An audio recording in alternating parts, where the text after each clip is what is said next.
pledge allegiance to the flag of the United States of America and to the republic for which it stands, one nation under God, indivisible, with liberty and justice for all. We'll observe a moment of silence.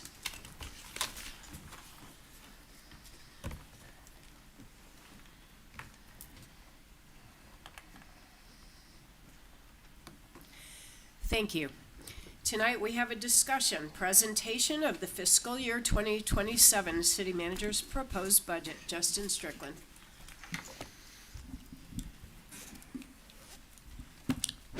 Thank you, Mayor. All right, we're here, same time of year as always, to review our proposed budget for the upcoming fiscal year 2027, which will begin October 1st. So our fiscal year runs October 1 through September 30. We're fast approaching the new fiscal year and just kind of came off the audit cycle, and now we're going into the budget cycle. So for finance, the cycle really never stops. It's just a never-ending circle of budget and audit, back and forth like a tennis match every year. So let's get started. Let me see. Oh, the graphics are not. Hold on. Oh, is that in the stuff you've handed out? Kayla should be bringing. All right, let me go back. I'm just looking because some of the pictures aren't in here, but that's okay. Okay. Okay, you didn't answer the question. Some of the pictures didn't make it in here, but that's okay. So a few years ago, we adopted the vision of uncompromised excellence. We adopted our 6 values of professionalism, accountability, teamwork, honesty, sustainability, and safety. There's Kayla. These kind of form the foundation of what we want to be as an organization. It really focuses inward to us as an organization, but we push it outward as well to our citizens. But overall, that drive of uncompromised excellence has been driving us for a few years now. I can't say new anymore. The past few budgets I've set our new vision, but it's been enough time now. PTC Strategic 5 Pillars. Oh, somebody drew on it. Oh, that was me, I think. Sorry. A safe, family-friendly community, an active, healthy community, an attractive community, a thriving, resilient business community, and a city organization that is innovative, high-performing, and sustainable. And I did put a new picture here, but it's disappeared, so we may have some disappeared pictures as we go through this. I know. Our budget policy. The city's top priority for the budget is to existing service levels in all divisions and departments. So when we go through the budget process and start it, for us, the baseline is always, what is the cost to provide the current services we provide, which is the current staffing levels we have, current healthcare levels we have, current amount of equipment, current amount of events that we do, taking care of the buildings we have, all of that thrown in together. What does it take to maintain existing services? Any new services that we add must have an identified revenue source to go along with that. Any new things, new projects, new services, things like that. All right, let's look at market trends. So I've been doing this the past few years, kind of showing what CPI has been since 2009. All the charts I do are kind of based off of 2009, which is the year after the recession started, when it really started hitting. So you can see CPI here before COVID is a pretty steady rate of inflation. Since COVID, we've seen it just increase and increase. This year it jumped from 22% to 27% since 2009. So you see the buying power there. Just since 2020, something that would have cost you $76 in 2020 would now cost you $100 average just 6 years later. So the reason we show this is just to show not only does it affect our pockets every day as in our personal lives, but it also affects what we do as a city. All the supplies we get have gone up, services, things contractors charge, all that stuff has been increasing more rapidly since 2020 than previous years before that. And this next chart shows a similar thing, but it's not showing CPI, it's showing the actual cost of, it's showing the annual earnings of full-time workers in the United States. And this is just a single full-time salary, full-time wages in the United States. What's interesting about this one, to even elaborate more, is since 2009 to 2020, to COVID, in 12 years, so over this period of 12 years, annual earnings increased about 25%. They went from about 38? 38. Yeah, 38 to right around 50, right under 50. It took 12 years to do that. That's 12,000. Since then, in 6 years, annual earnings have increased the same percentage in half the time. And also, when you're talking about percentages, they compound. So instead of it being $12,000, it's about 14 to 15,000 in that 25%. So same thing with CPI. When you're talking about the job market, it's very different post-COVID than it was pre-COVID in competition of recruiting people that can fill these positions. You have to stay competitive, because if you don't, somebody else is going to pay more.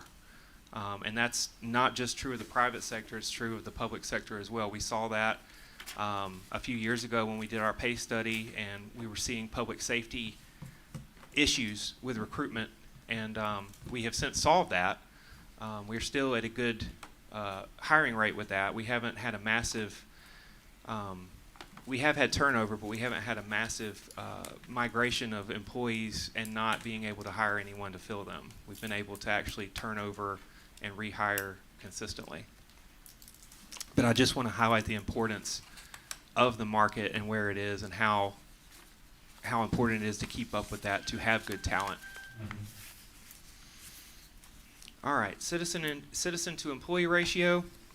This is a new one that I had last year, and I wanted to include it again this year. This just shows how the city has grown population-wise with the blue bar chart, and then the amount of employees we have with the orange line chart. What they show is the amount of employees per 1,000 citizens. We are, had a phone call, sorry. You can see, pre-recession, they were up here, they had to make cuts, staffing levels went down, kind of increased a little bit here. COVID hit, and there was another riff, and staffing levels went back down. We have since increased back to kind of normal staffing ratio that the city has had over most years. And so population is about 42,000 estimated right now. Our employee ratio is about 8.82. Looking at like best practices, somewhere between 6 and 12 for an employee ratio is what's recommended, depending on what services you're providing. So at 8.82, I feel like we're at a really good ratio for the amount of citizens we're serving. And just another thing is the population since 2000. I do have, this graph does go back to 2000, but I only have 2009 on the presentation. Since the year 2000, the population of Peachtree City has grown, I think 25%. Don't quote me on that. I think I have that in my notes. But it just shows, it's not just hiring employees because we can or because we have the money. We don't do that. We look at what we're providing citizens, how has the community grown, new neighborhoods that pop up, new businesses that pop up, new streets, new paths, new service areas for PD and fire as the city has grown. And so basically we've had, over the past 25-ish years, we've had to provide about 25% more because of the growth of the city. All right, getting into state legislative impacts. HB 581 passed 2 years ago in the state legislature. It provides a statewide floating homestead exemption for all homesteads. As of this past legislative session, the legislator did vote to, it was an option 2 years ago, you could opt in or out of it. Now they have made it mandatory for every jurisdiction, including schools. So HB 581 is mandatory statewide, and it controls how much the value of a home increases annually. So last year was the year that all assessments were frozen for homesteads. So if you have a homestead, your assessment last year, or the amount you owe, should not have changed over 2024. This year for 2026, which is the tax year that we're in, is the first year that the cap is in place. So homestead bills can grow this year, but they cannot grow more than 3%. And so based on the state, which determines the rate of inflation for this homestead exemption, they set it at 2.7. So homestead tax bills this year cannot increase by more than 2.7%. And non-homesteaded properties in HB 581 continue to be valued at fair market, so they do not get this exemption. So your Gersheimers, your Walmarts, your Hoshizakis, they'll be taxed just like they have been every year. All right, SB 33, L-Host. So we've had discussions around this lately. This year in the legislature, there were tons of back and forth about property taxes, sales tax, income tax. You know, they were talking about all this stuff, and what they ended up passing, the last bill of the session at midnight, was SB 33. It was originally HB HB 1116. Yeah, it was originally an HB 1116, and then it got thrown into SB 33, which was originally a hemp bill. What this does is it creates an L-Host, a local homestead option sales tax. It allows counties to adopt a 1% sales tax to provide property relief exclusively for homesteaded properties, exclusively homestead. It does not expand revenue, but it substitutes the sales tax for that homestead property relief. It requires a local act of the General Assembly, followed by a voter referendum if the General Assembly approves it. And then if it is approved, if the General Assembly approves it, if the voters approve it, it runs for 10 years, which is 4 years longer than a SPLOST. Basically, this LOST runs for 10 years as well, but LOST automatically renews. It looks like this would require a renewal after 10 years. Distribution is automatically calculated for each jurisdiction. So unlike SPLOST or unlike LOST, we don't negotiate with the county or with the cities on who gets what. The distribution is determined by the digest of each jurisdiction each year. Basically, the way it works is your previous year's sales tax. So if in 2028 we're collecting the L-Host, whatever we made off that L-Host for property tax year, well, really, yeah, I'll say fiscal year 28, whatever we made on that property, or whatever we made on the L-Host, would go through and then offset the next year's property taxes. So you have to know what you're offsetting it by. You have to collect the sales tax first, and then you offset the next year's property taxes, if that makes sense. So whatever, as we get further in the future, if this actually happens, fiscal year 30, we collect the sales tax. The discount, the exemption for those collections would be fiscal year 31 for our budget. Determine percentage. Yes, and then any excess proceeds beyond 100%. So if you collect L-Host and it's actually more than what your homestead digest is, it goes to lower the millage rate for all properties, not just homestead. Big distinction between FLOST, because going back here, FLOST was another part of HB 581, the floating local option sales tax. The FLOST reduces property tax for all properties. So the reason that the L-Host really, for me as a staff person, is more enticing is it really helps the homesteaders. It helps the citizens who live here instead of reducing for all properties. So that means more of the discount can go to the homesteaders. And I'll say this, Kelly. Based on what we've estimated our homestead percentage is of our digest and what we would possibly collect in an L-Host, this is possibly because the breakdown is a little bit different than SPLOST because of the digest. We would be very close to 100% homestead exemption. I'm not saying we would be right at 100%, but it'd be somewhere 80 or above, 80% or above, which would be massive for our homesteaders. And I want to explain a little bit more about how L-Host works and why it's not really a risk for us to run one, or for the county to run one. Let's say you collect $13 million of sales tax and your digest is 13.8 for homesteaders.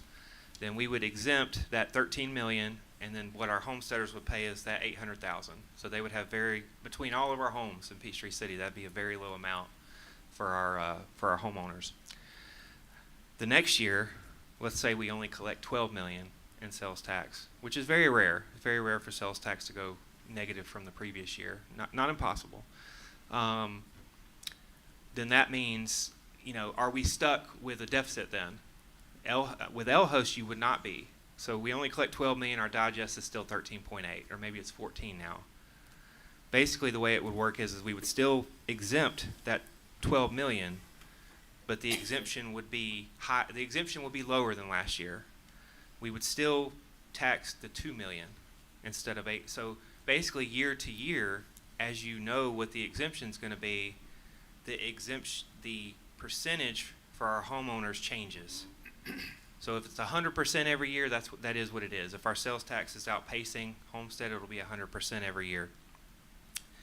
If for some reason it's lower, and then it gets lower the next year, property taxes makes it back up. The exemption adjusts based on how much you brought in. Does that make sense? So Justin. Yeah, go ahead, ask questions. That would mean that in 1 year, you could pay them 100%. And if Yep. if the amount of collection goes down, there's a little bit that they have to pay. So it can go down and up and down and up as the tax collection comes in. It could. So from year to year, it could vary anywhere. Yes. So basically, your millage rate and what your digest is, you're guaranteed that amount of revenue. Right now, if the sales tax offsets all of it, great. If it offsets 90%, that's still good. If sales tax goes down the next year, then the burden on the taxpayers goes up a little bit. If your millage rate stays the same. But I will, and Kelly could back me up on this if you need to, Kelly. But it is very rare for sales tax to be lower the next year. I've only ever seen it during the recession. Yeah, not even during COVID. Like it grew during COVID. So it's only ever happened once that I've ever seen it. It can happen because it has, but it's just very rare. And So with the 1 penny tax that's on there, how much would we get? What would be our portion of that in this county from an LHOST, approximately? I don't know. Don't know that yet? Based on, it's calculated based on digest, but we haven't even done like a mock calculation of that. But based off of lost and splost, our annual take of sales tax is a little over 13 million, and our homestead digest is about 13.8. So whether it's 100% or 80 or a little over 90, it's a lot less than now. What you would be paying as a homeowner would be very small.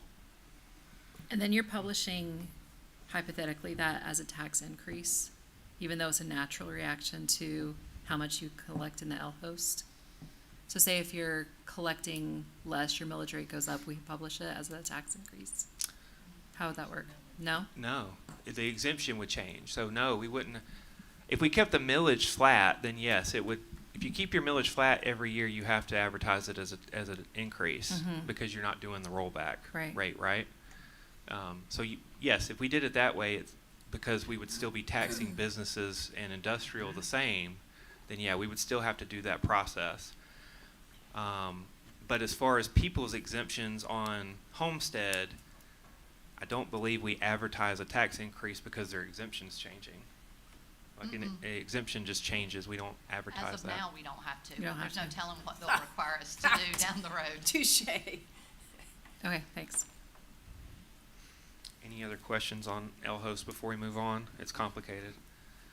I will say, as the city manager, I do endorse LHOST. Like I think it's low risk to the city, and I think it provides what citizens have been asking for in lower property taxes for specifically homesteaders, which is the big. I think that's the big issue is homesteaders, and so I think this really provides that. If we are able to do it with Fayette County and the other municipalities in the county, I think it's good for our citizens without any real risk to the city organization as far as revenue sources. Okay. I'm going to pass it over to Kelly to go over the general fund. Hi. Am I on? Yeah, okay. So this first slide is just a general fund overview, revenue. That was me, I'm sorry. I thought it was me with it, because you know No, I'm my clicker page flipped. challenged. I Sorry. always mess it up every year. It's a general fund overview, our revenues and expenditures. We're proposing $60,779,253. That's showing an increase over our original budget of 4.8%. But if you look at our current projected budget, it's a 2.3% increase over revenues and a 2.4% decrease over projected expenditures. If you look at what we're projecting to end in FY 2026, it's right around $3 million, which is the major purchase that we made of use of fund balance or reserves. This next slide, I gotta put my glasses on because I'm gonna read so I'm not all over the place with it, is just a highlight of our revenues, and taxes are approximately 82% of our total revenues, but that's not all property taxes. Sales tax, which is the lost, alcoholic beverage tax, franchise tax, insurance premium tax, are all included in the general classification of taxes. And then in the other financing sources down there, 1.49% is actually the operating transfer from the hotel motel fund of the general funds, excuse me, general funds portion of hotel motel tax. Do you have a laser pointer? Yes. So when you're talking about Maybe. numbers, we can see Can I? it a little more easily. This one? Okay. So right here, the other financing sources, that's hotel motel operating transfer, all except for 5,000 of it is, what? I knew. No, Doesn't it go to the amphitheater? 10,000 of it is sale of fixed assets, and 5,000 of it is the administrative operating transfer from impact fees that we collect. I knew I'd remember it. Then here with the intergovernmental, you can see there's a decrease over projected of 684,000, and that's basically due to the school resource officers. This year, we had 100% reimbursement for the 6 new officers of cars, equipment, supplies, everything except for ammunition, and 80% of their salaries. Going into FY '27, I'm budgeting for the same formula that we've always used, which is 50% of the 10 months that they're in the schools. That could change, I think. Are y'all negotiating with the Board of Education on school resource officers? But we're just budgeting like it's just gonna go status quo. Then miscellaneous, right here, there's a decrease of 183,000, and that's because we don't budget for insurance reimbursements, which we've had insurance reimbursements this year, and we'll just do that as it comes along next year, because that increases revenues and expenditures. Then this slide is about the major revenue impacts, and we're budgeting 3.36% increase in property tax, in the ad valorem tax. And the way that I calculated that was 4% for new growth in commercial based on conversations with the tax assessor, Leanne, and 2.7% for homestead, because that's what the revenue commissioner allowed us as a cap this year. So that puts our estimated property tax collection at about 24.6 million, which is about 969,000 more than budgeted in fiscal year '26. Local option sales tax, I budgeted for, it's been flat, but it's starting to pick back up again. So we budgeted for a 3% increase over '26 projections, which comes in at about 13.314 million, and that's 401,000 more than what we're projecting for this year. Interest income is down we're budgeting about $500,000 less, and that's because rates have declined, and we spent the ARPA money because we've completed those projects. With the end of City Hall, when we're finished with City Hall, that's the last of the ARPA projects. Then before we transition into expenses, here's just a pie chart of our revenues so that you can see taxes, all taxes make up about 82.5% of our revenues. 44% of that is property tax, about 22% of it is lost, and then there's franchise taxes, the other taxes, and then the rest of the revenues are fines and forfeitures, licenses and permits, charges for services. And that's revenues. I'm about to move into expenditures. No, I didn't. That's confusing.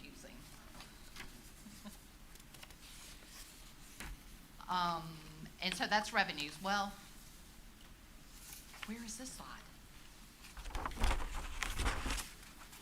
Okay. All right. Do you have any revenue questions? Okay. This is just a history of our millage rate. And as you can see, from 2012 to 2025, we did do a full rollback. We have reduced our millage 1.34 mils. So what that means to us, in 1 year, the cost of 1.34 mils is $5,650,795 that the city's not getting, and it's a savings of $273 to the average Peachtree City household. Say that one more time. The value of 1.34 mils currently is $5,650,795. That's a loss to the city and a savings to taxpayers in an average home of $273 a year. Over the last 5 years compounded, that's $23 million that the city has not collected in property taxes. Thank you.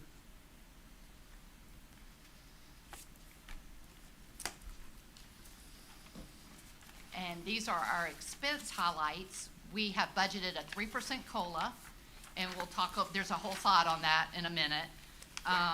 And a 2% increase in technology. We had a 2% increase last year. I feel like that's pretty good with the way technology runs our world, that we're able to keep it within a 2% increase.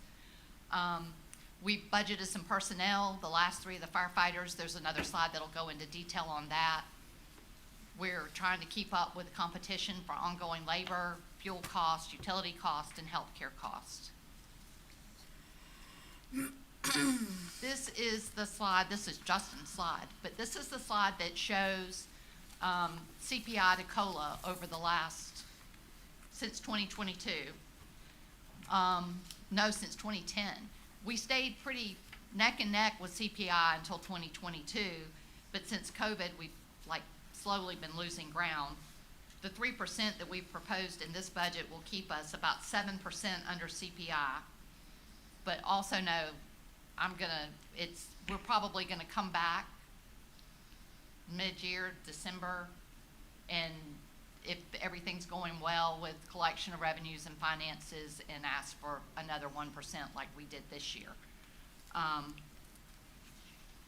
Because we want to keep our employees, we want them to have the same purchasing power year to year, and we want to stay competitive in the market. I think this year we're planning to do another salary survey. And we don't want to be really far behind and have that cost us a lot of money all at one time. Didn't Justin do a good job with this picture? It just makes me so happy. These are our proposed personnel additions. We're looking to bring in the 3 firefighters that will round out, was it 12 or 9 total? Was it 9? 9 total for Fire Station 85. Then there's a new EMS training officer, and then there are 2 fire reclassifications there's a fire training coordinator being reclassed to a fire training officer. There's a fire logistics coordinator being reclassed to a fire logistics officer. The 3 firefighters, we're planning mid-year, so that's a savings of $174,000. There's a police staff assistant proposed, a planner proposed. There's a reclassification in the library, taking the reference librarian to an assistant director for library technology and access services, and a reclassification in code enforcement, taking a senior code enforcement officer to a code enforcement manager. So all of that comes out to a net cost to the general fund of $508,000. Kelly, question. The planner, Yes, ma'am? that's it for in the planning department? Yes, Okay, ma'am. That was not exactly clear to me, so.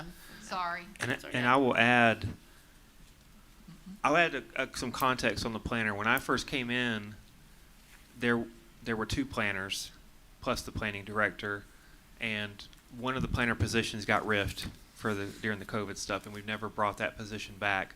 Number one, I think the position needs to come back even with just the workload they have down there. Second is, and Shayla can verify this as well, I forget the bill number, but one of the bills that passed this year too actually puts state deadlines on plan review. And so beyond just really needing the planner position back because we had it before and the workload is there, we need to make sure we're meeting the deadlines for our citizens and permit reviews and all that stuff. Plus it's a state law now putting some caps on permit review timelines. Last thing I'll say, and this isn't for next year's budget, but it's something we're going to probably bring before you in July, is with engineering, we're reorganizing the engineering department, and one of the plans is to take one of the engineers and actually send them to planning under Shayla, because a lot of the engineering responsibility is plan review, and so to actually have the engineer that reviews plans under Shayla all in one place, so she can just walk right down the hall and talk with the engineer and make sure plans are moving forward. Yeah. Any other questions on any positions? I have a question. Yeah. The firefighter savings, that's a one-time savings though from Correct. vacancies, correct? So really the We're annual, just not hiring it at the beginning of Yeah. the year. got it, okay. We But just- really the annualized cost of these positions is the 681. And It's that the- cost to general fund Yes. is just for this upcoming fiscal year. Yes. But moving, okay. We've done that Last 3 every year years. with the 3 firefighters. We've hired them halfway through the year just to save that 1 year as we roll. But yes, correct. One more thing with code enforcement, I want to talk about the code enforcement just a little bit too. That's a reclass for our senior code enforcement officer. He's technically a senior code enforcement officer, but he is a manager. And so really he's probably been in a grade too low for too long, because Tim does manage all the other code enforcement officers, but he's only paid as a senior officer. And so, this reclass is to bring him up to really what he's doing, which is managing those code enforcement officers. All right. Okay. And then this slide breaks down our general revenue expenditures by division, and it gives you a typical home, a $508,000 property, an average home in Peachtree City, the tax bill at our current millage is about $1,200. And so this breaks down that bill dollar for dollar, per dollar, how much you're paying for each division, for each service. And so if you add it up real quickly, in the proposed budget, public safety costs to the general fund are $28,446,453, and that's not including capital purchases funded through SPLOST or debt service. And ad valorem tax revenue is proposed at $24,627,347. So that's just under $4 million shy of tax revenue paying for public safety. So what you do pay for public safety, police, fire, emergency medical services for the average home is about $46 a month or $1.51 cents a day. And that's for an ISO 1 rated fire department and EMS, and our police department that gets top reviews across the state. Kelly, got a question, Okay, or comment anyway. I'm looking at the percentages on here, and it looks like our safety side of the business, which is police, fire, and EMS, they're not all the first responders. I would typically include public works in that, but let's just talk about those two. That's almost 47% of our total budget. It's 46.8. Did I look at that correctly? mm-hmm, And if you add in the public works, which, you know, when trees come down, they gotta be out there. That's another 74%. 15.8 on top of that. So just taking care of the people who are out there protecting us, making sure the city works, you've got what, 60%? Oops. There Did you I go. do that? No, I didn't. I'm Okay. showing you in a pie chart. Oh, you got it in the pie chart. Okay. Thank you, Kelly. You can see right there, the big four, which does include recreation in the green up there, but recreation, public works, fire and EMS and police make up 74% of our budget. Yep. And in public works for fiscal year 27, we're incorporating engineering, stormwater, and building maintenance. So it became even larger than it's been in previous years. And then the remainder are the support services, well, the library and the support services like finance and HR, planning and development, but the majority of our expenses are the big four. Thanks for doing that. What's Makes the it reason easy that to follow. The reason that finance is so big is because we have IT and GIS and municipal court and customer service are all also under finance. So that makes it that nice little green chunk right there. And this is just another view that, same pie, different view. This demonstrates that we're service, this is by category. It shows that we're service driven. 65% of our budget is salaries and personnel cost, and then another 20% is contracted services, which are things like our pool maintenance service, our tree management contract, IT. And then this is not my final slide. This is just a general fund budget summary, and it shows that it shows that revenues are budgeted at $60,779,253, and expenses are budgeted at $60,779,253, and that we do not plan to use It's a any fly. fund balance. I promise you, that's a fly that just landed on my It was screen. on his shoulder earlier. He's lying. There's no fly. There it is. Look, it's a fly. That's Blame the great. new guy, it's fine, but it's a fly. It's a fly. Sorry, Kelly. No, that's But it is the fly's fault. It is fun. So here's my 5-year model. This is without a bond. Yeah. And I'm saying this for Suzanne. It is a lot of numbers. You can see down at the bottom, the percentages of fund balance, and they're all pretty healthy. And I'm gonna go through my little, what a strong fund balance provides, just so it's on record. A strong fund balance provides financial stability and credit strength. It helps protect our bond rating. It provides emergency and economic risk protection. It shields us from revenue shortfalls, funding delays, major unexpected costs like storms or litigation or facility failures.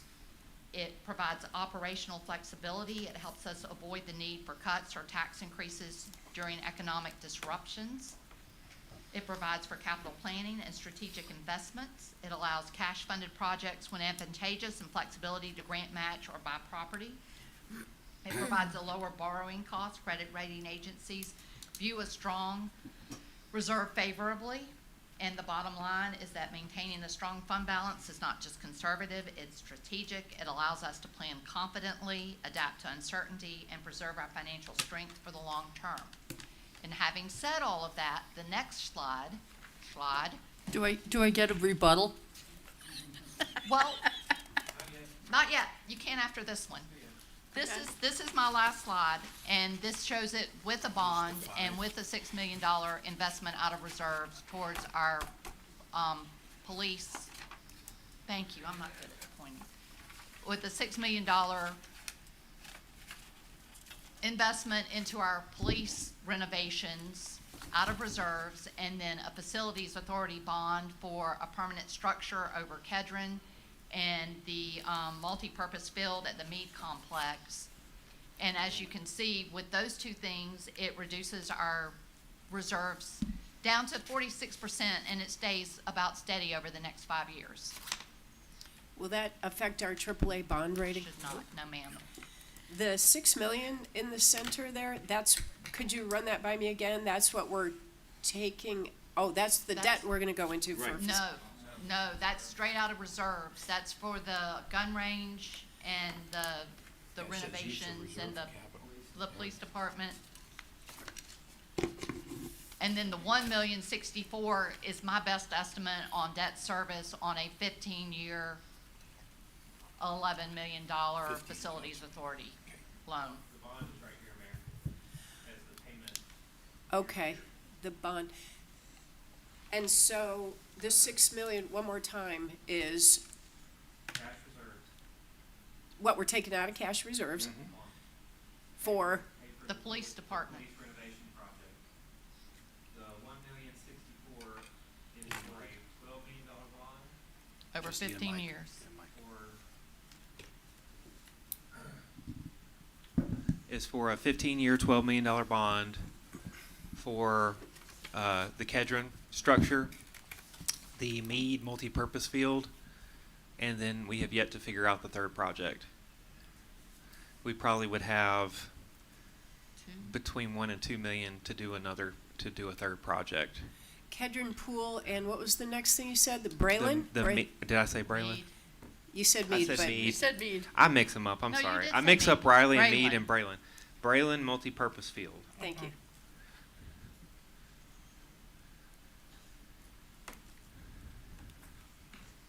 Thank you. And that's 15 million total. 12 million. Oh, Well- I'm sorry, 12 million. 15-year. 15 years. 15-year amortization. And this is not included in the budget that we're proposing. We'll come back the first of the year. We'll come back with the $6 million to do the police renovations, and then we'll come back with the facilities authority when we're ready to do that also. Not till the first of the year. Fiscal year. Yeah. Got it. It'll be a Sorry. budget amendment. The reason why we're not putting it in the budget right now, even though we know we're probably doing this, is because we want to compare our budgets apples to apples every year, because otherwise you'd have this huge jump one year and then it would drop back down again. So we want to compare our actual operating cost apples to apples every year. Now you can rebut. Okay, the only rebuttal I have is please inform us as well as the public who may listen to this, all 4 or 5 of them, including the two who are here, brave souls. Where do we need to be reserve-wise percentage of our budget in order to maintain the AAA bond rating? 30, I think our policy requires us to be at least 31% or better. Well, for bond ratings, it's not just about fund balance. I mean, they take a bunch of different things Right. into consideration. I think it's, your responsibility. Are you operating on a deficit? Which we will not be. Taking the 6 million out for a project is not because we have to pay salaries. Right, with everything that I've read, 30 million is really like the low, or 30% rather, I didn't mean 30 million. 30% is really the lower end. But then, like you say, they look for how much you've increased or decreased any specific item within your budget as being like a red flag. They look at your payment and- history. They look at every, And 37% is really what they estimate is the maximum that you really should go to before you should start looking at giving the money back to the people. That's, we're not arguing that today. But, Well, I mean, and that's what these- there's literature out there that says above 37% is you've taxed them too much.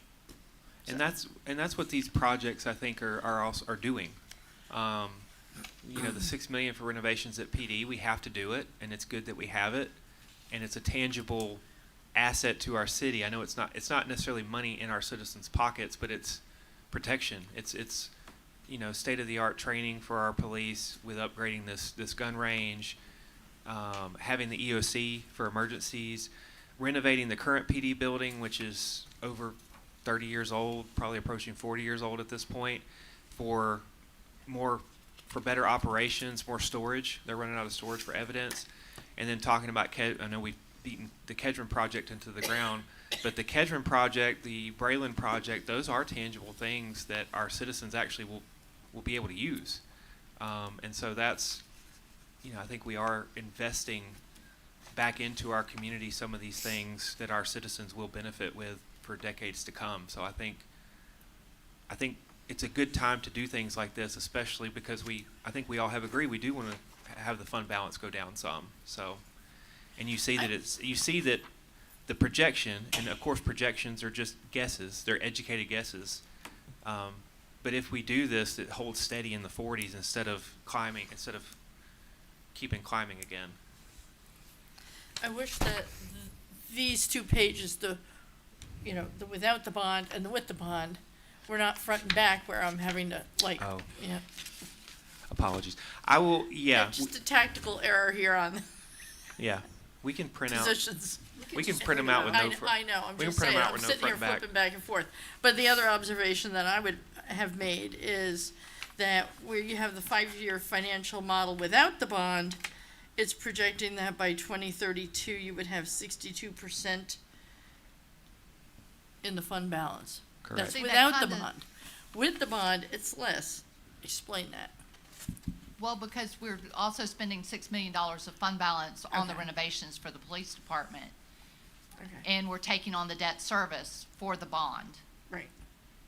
But that's also a good example of if we were at 37%, we wouldn't be able to do something like pay cash for the renovation of the police department, By property. buy property, Well, without which, dipping down right, far which- enough to where it would impact our credit rating.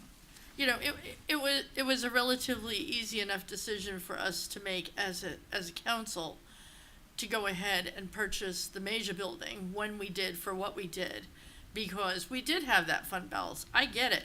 I'm not arguing that at all. I'm just saying that, you know, with the bond or without the bond, you know, it's like, I still look at the number and try to hone in to get it closer to where Yeah. I think it's fair to the citizens, so. Yeah. That's just my, It's I mean, as you know, a tightrope to walk. that's, yeah, and I'm not trying to put us into financial rack and ruin. I don't think anybody would let me.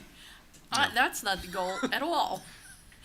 I'm trying to operate in the best interest of the city and the citizens, Yes. so. I think we all are. Oh, It's I'm just not a- saying yeah, it's you're just a- not. I'm right. just saying it's like, I just keep looking at that going, well, is there a little bit we can shave off? Now, I think our best bet would be the L host, which is really gonna shave off a whole bunch. and- For and homestead push it property off. tax. And, Yeah. and maybe perhaps between now and when we can push that forward again, we need to do a better, more long-term education process with the citizens. Because we did get a little bit of pushback on emails, or Yeah. at least one was this pushback. Didn't have a lot of time though, before we had to. Yes. Well, We had yeah, Well- 2 hours. Yeah.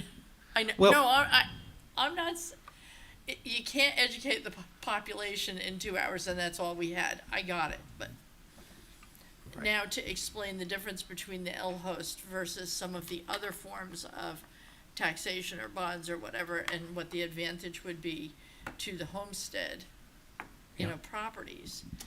That's a significant thing. If you can Massive. reduce the property taxes for homesteaded properties by even 50%, that's significant, especially when we look at the senior citizen property tax exemption.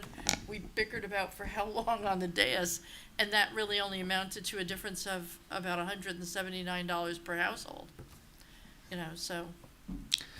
Two more points before we move on, because this is the end of the general fund, right? Oh, yeah. I think I forgot to mention with the L host that it starts January 1st, like the soonest you could collect is January 1st, 2028. So even if it had passed with this special session with the delegation or with the legislator, we wouldn't have been able to collect for a year and a half. Like the earliest you can collect is January 28th. So it's not passed at this point, so it's basically kicked down the road at the state? Correct. That's what it seems Our to inside be. man. They voted on it on Saturday. Yeah, and they've kicked it down the road, so we won't see it until next session coming up in. So next session's 2027. Yep. But I will say, even it would have been nice for it to pass and go ahead and have it on a ballot and kind of be done with it. But 2020, it's not like we're losing out on it by pushing it to 27 because it can't collect till 28, no matter what. So that was one point. What's my second point? Oh, I lost it. Anyway, if I get it back, I'll say it later. So I think we're passing to Dustin now. Check. I think I can explain what you were trying to say, Justin. The difference would have been not necessarily anything we're doing this year, but if it had been on the ballot in November and had passed, then next year as we do the budget, you know, we're gonna have to approve the budget before we have the election, so you don't know what's gonna happen. So it's, you know, it would have been nice to get it this year. True. Yes, for planning, yes. Correct. All right. Good evening, Madam Mayor, Council. So yeah, general fund compromise, I mean, it has most of our operating expenditures, right? So, but we have many other notable funds that are integral to the city. And we're gonna go over some of those now.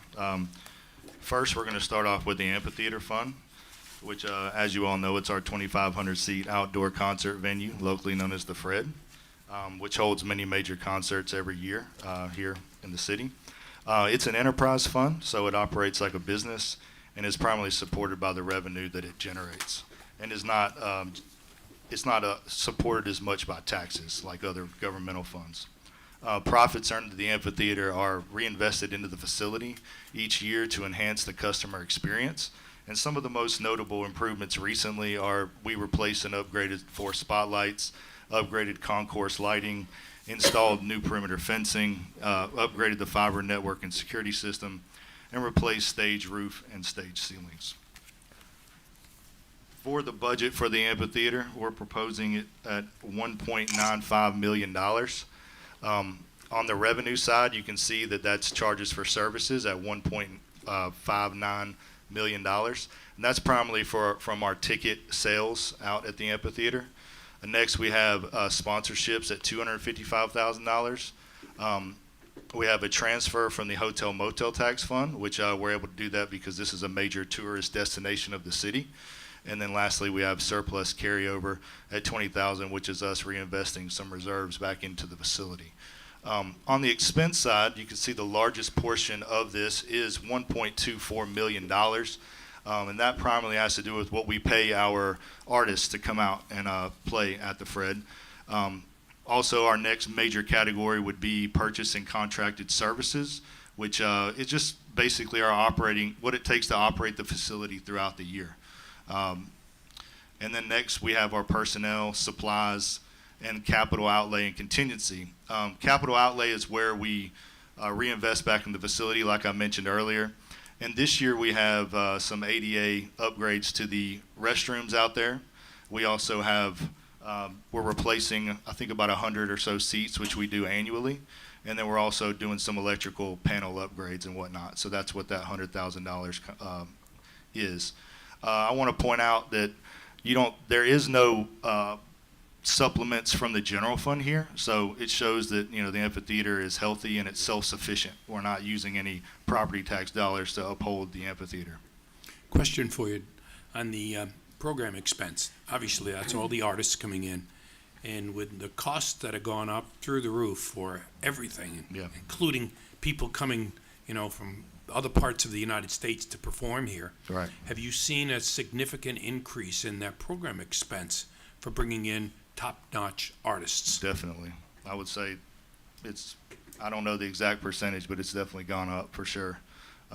It's harder to get the bigger names, and so we're trying to balance that with, the total shows and the competition we also have at Trilith Live and some of our other venues around. So it's definitely been more challenging.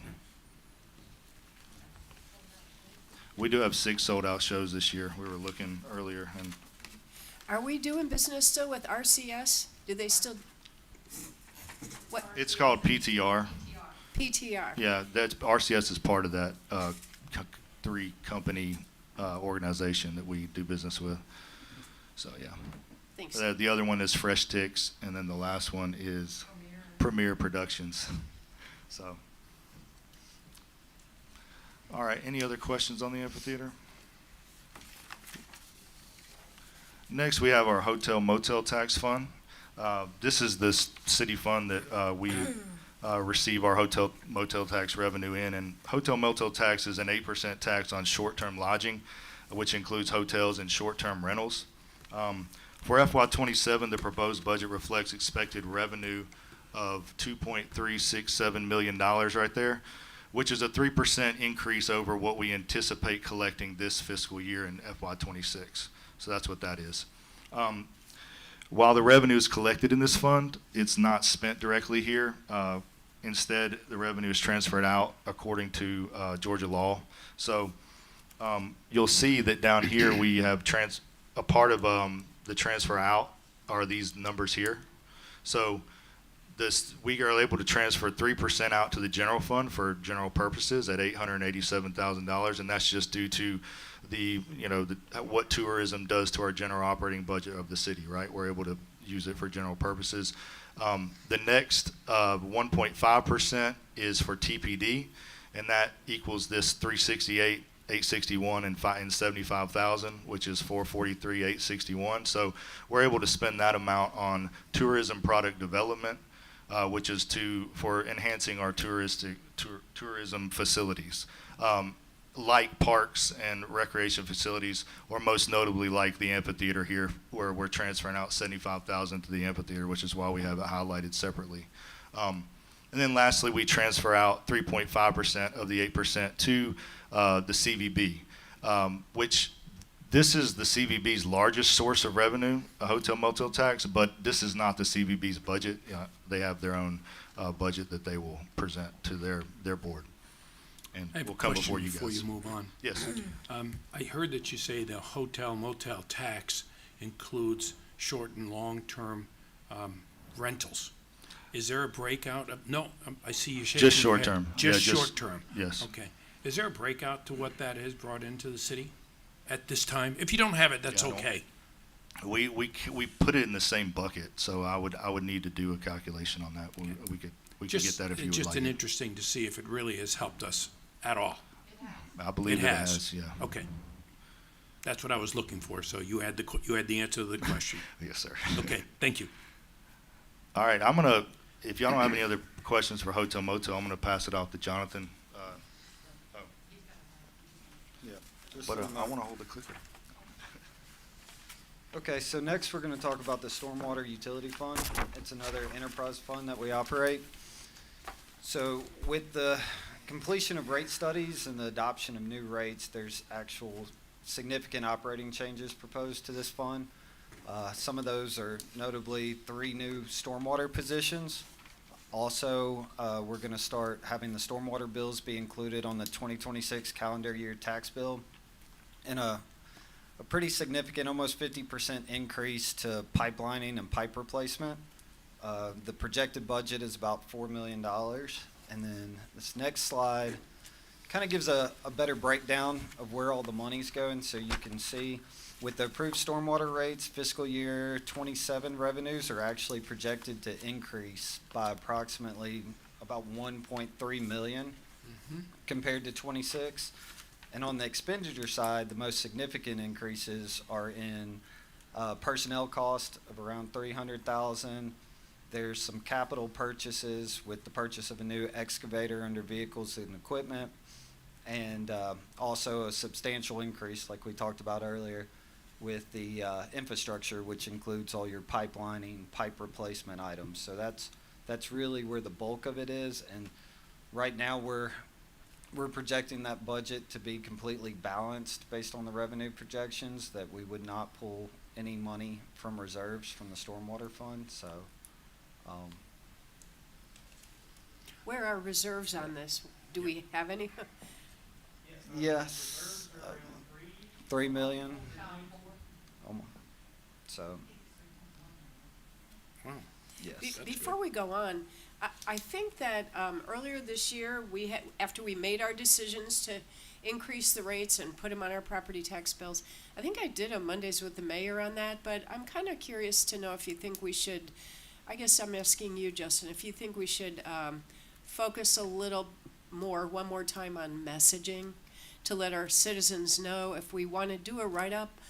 I'm getting pretty handy with the teleprompter to put it on a Mondays with the mayor, or some other way to message this out and just kind of let our citizens know this change is real and we're going to be seeing it soon. Just a thought.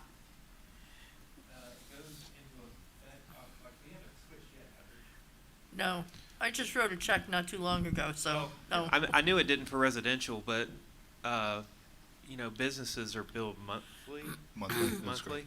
and they haven't gone, so they go in October 1, the businesses will have the new rates. Residential will go with the property tax bills, which, as of the previous years, has been like January. So we'll see how that process works out this year, but yes, I guess, somewhere around the beginning of the fiscal year, maybe, Just in a the fall. thought. Yeah. But residential is the only one that's gonna be billed through the Yes. property tax office. Yes, we're going to continue to bill commercial and industrial the same. That's I correct. have a question on when you're ready. Have you seen much concern from the community, whether it's residential and commercial or industrial, on the rate changes that we've had, which are going to be for everybody's benefit when we get this all done on the stormwater side? But much concern? Not to me personally, not to my city email, or I think we had a few when you all first passed it, but no, Finance hasn't gotten any calls thus far, but not yet. I wonder how much information they know at this point, All right, so, I'm sorry, when do the industrial and commercial rates actually go into effect to be raised? October 1. October 1. You know, That's when it we're here. probably would be a good idea. Yep. Mondays with the mayor in September. Yep. Yeah. Or even now, do it I don't know, the first, Well, we did do one. I mean, when do you it a wo- different week, different times or whatever, Yeah. but I do one almost every month between now and October the 1st, because, when you all voted on it, the mayor did do. I mean, you talked about it a long time Yep. in one of those videos. Yeah. And we did get a lot of feedback online, You did? negative and positive. There were people who understood. There was a lot of chatter about it, so it did get, yeah. I wouldn't say it went viral, but it definitely did get the attention of everyone. But of course, it has died down now, so we will be going back before the issue goes out with sample bills, things that we can push out, because it is a little difficult to explain it, but when they can actually see it, visualize it, it's a little bit different. So once we have those, we'll be pushing those things out.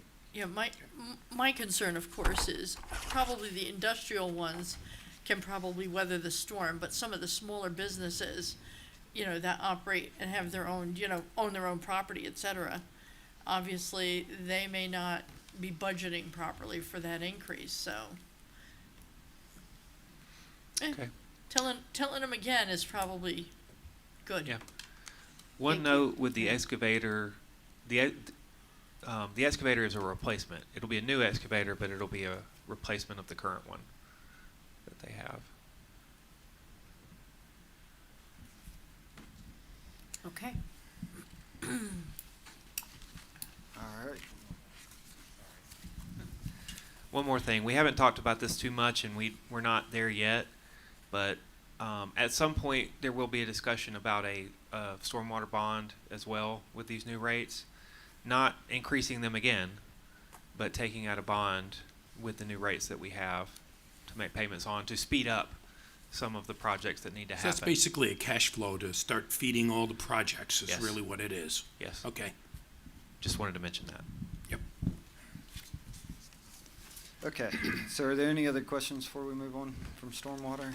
'Cause I think the next slide is our capital funds. So we have our CIP fund and the major capital outlays.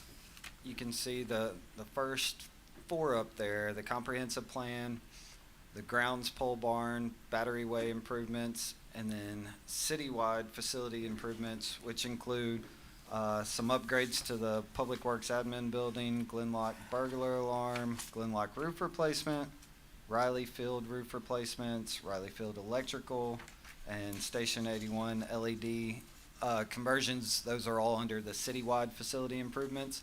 But those first four are things that we budget for. They're going to be paid directly. And after that, you kind of see everything where it has the little asterisks financed. Our public works equipment, the police patrol vehicles, technology replacements, fire and EMS vehicles and equipment, recreation equipment, and other financed vehicles and equipment. Basically, we take those and we finance them over a 5-year period. We calculate the first year's payment, which is about $611,000 a year.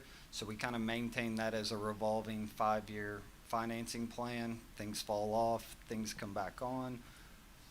That brings our CIP fund to $1,416,491, and that's only 15,000 more than what we did last year. So it helps us kind of keep that fund consistent year after year and predictable.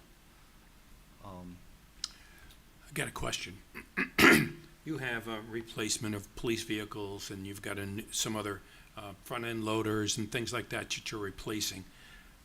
Where is the capture of the sale of those? Is it in a different part of the budget? Sell fixed assets. Other revenue sources? Okay, it's under the revenue sources, Other under revenue revenues. sources, quite a ways back in the presentation. I just budget 10 million, not 10 million, I wish. 10, I saw that.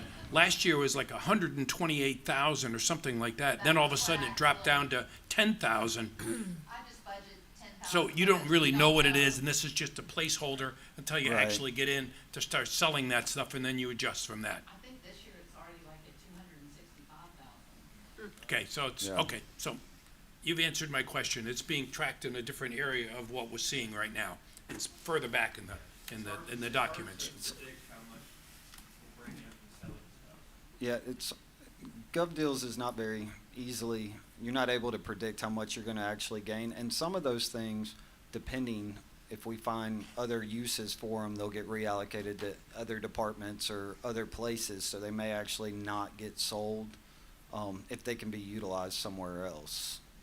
So if it's not something that is completely, a lot of times PD, some of their vehicles, I know Public Works has utilized some fire vehicles when they get decommissioned. They may not be up to fire standards, but we're able to kind of keep them running and utilize them for certain things. So there are some of that. So it makes it a little challenging to know what is actually going to go to auction.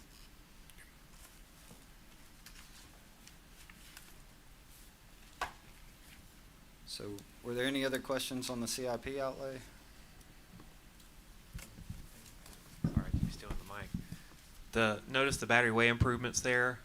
That is to budget for the restroom, because we've talked about this before. The parking lot, the playground, we have funds for SPLOST, but we had to figure out where the bathrooms were going to come from. I kind of knew they would always come from CIP somewhere. So we're finally budgeting for those this year, because the plan is for battery way to be done in fiscal year 27. Yay. Good. The style we're gonna go with is the compact style that we have on Line Creek, basically that Something type like of that. style. It'll be probably like modular like that. Okay. Just a single male, single female Good. door, because like Drake Field, like I discussed with y'all, I think really what we're trying to accomplish is everyday use. Anything for like the 4th of July or events that are at Battery Way or Drake Field, we're gonna, no matter how many we put at these places, we're gonna have to bring stuff in. So Yeah, to bring me, the it's porta more about potties thinking in. about everyday use. And I think a 1-1 at Battery Way is sufficient. Like I don't think it'll need like 6 stalls. I don't think it's a huge park like we have. So yeah, that's the plan. We're not, and 300 is a little conservative. Conservative. I think it may be less than 300. I think it may come in less. And if it does, then we can maybe put some of that money towards the playground and do more with the playground. No problem.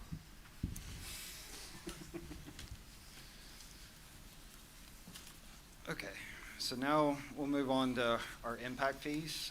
So we collect those from new development throughout the city, and they're subject to special legal restrictions, including spending deadlines.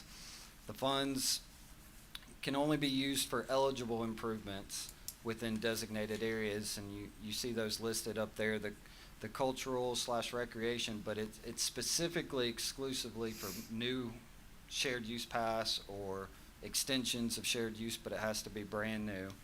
And then you have the fire department that collects impact fees, as well as the police department.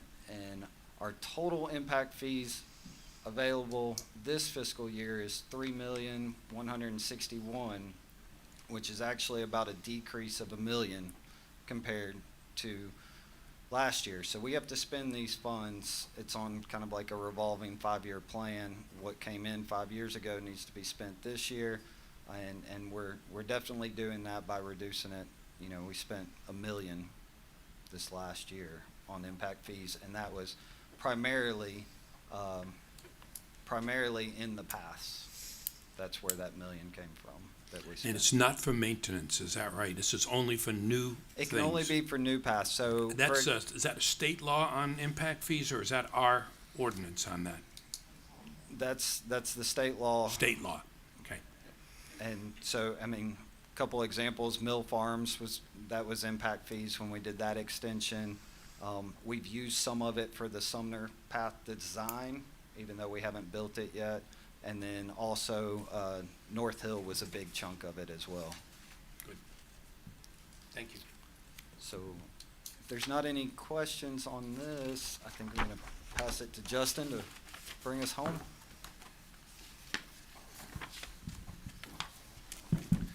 The reason it's a state law, Councilman Holland, same as police and fire, their impact fees are restricted to new things as well.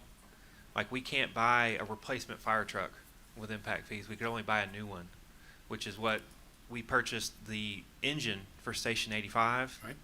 We've already bought it for when it's built, but we bought it or part of it with impact fees. The reason that PD is so low is because we took it down to 0. We actually drained it for buying the gun range. We didn't just buy the gun range with impact fees because we didn't have enough, but we drained it down to 0 to buy the gun range. And so the $44,000 is what's collected over this past year for PD. Another thing with impact fees is, of course, we get impact fees through new development, or I don't know. Do we get? I'll find that out. Well, that's a different question.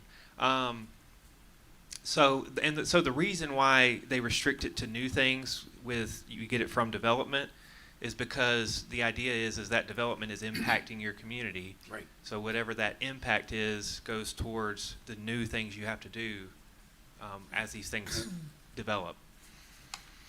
All right. I'm going to go through these slides again. These are ones that we go through every year. I'll maybe do it lightning this time because nothing really has changed. Everyone's millage rates are staying the same this year. So the graphs are going to be pretty much exactly the same as last year. Ours has changed. I guess when I did this presentation last year, our millage rate was 5.943? Yeah. 6343. So I've adjusted it. I actually adjusted this like late last year, but I just had to put them in this presentation to show what our current millage is. So if you look at all the municipal maintenance and operations millages, Peachtree City is the highest of all the cities in Fayette County, 5.840. We're getting close to Fayetteville though, as we've kind of rolled back we're etching on Fayetteville at 5.646, and then you see Tyrone and Brooks are much lower than Fayetteville and Peachtree City, and the reason is they don't provide a whole lot of services to their citizens. They, Fine. the county does a lot for them, which we're about to show. So My bet is on Fayetteville reducing that millage rate over the I don't know if they'll coming reduce the years. millage or they'll just do they'll do exemptions. Millage may stay the same. We'll see. So this is the municipal and county millage rates combined with no Board of Education. So this is everything of your tax bill except for the schools.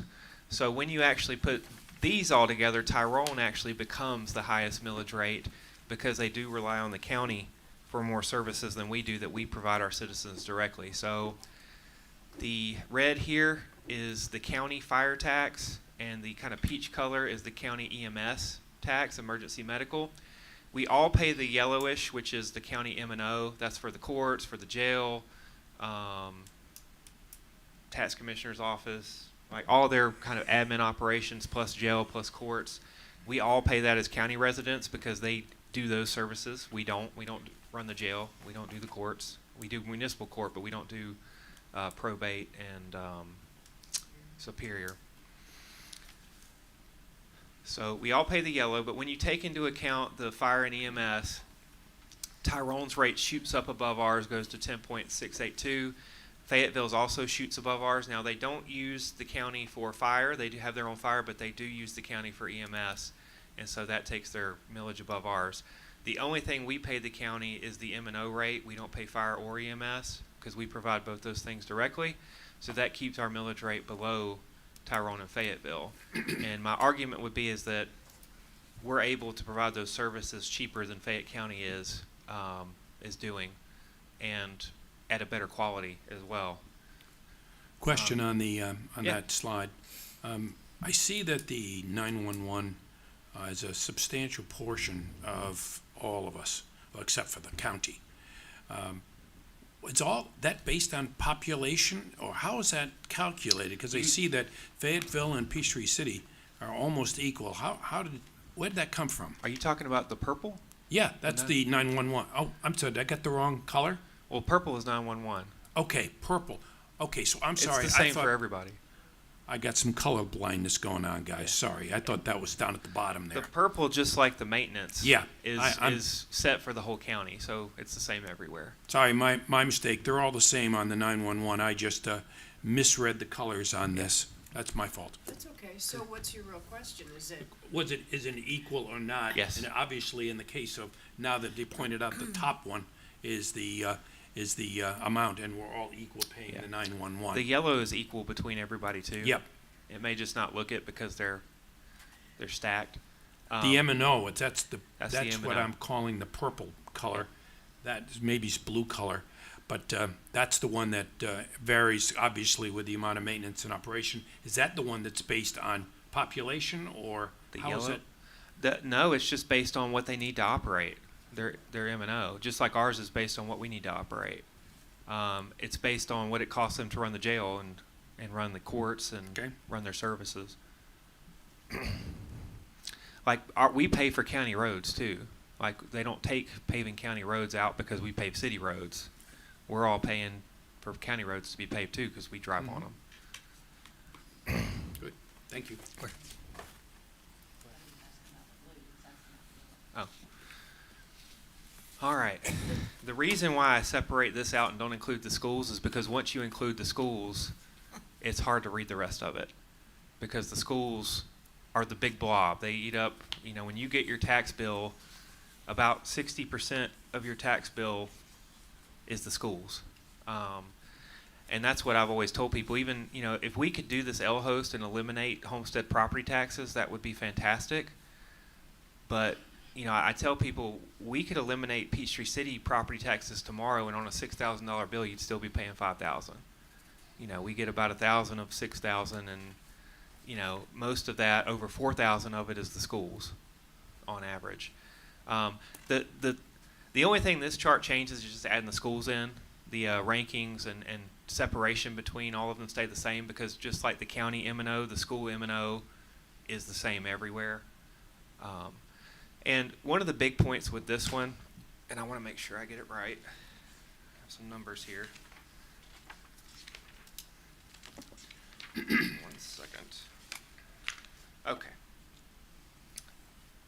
So on an average house in Peachtree City, so these are based, it's based on 508,000, about 509,000, which is an average house in Peachtree City. Your total property taxes due in Peachtree City is lower than Tyrone and Fayetteville.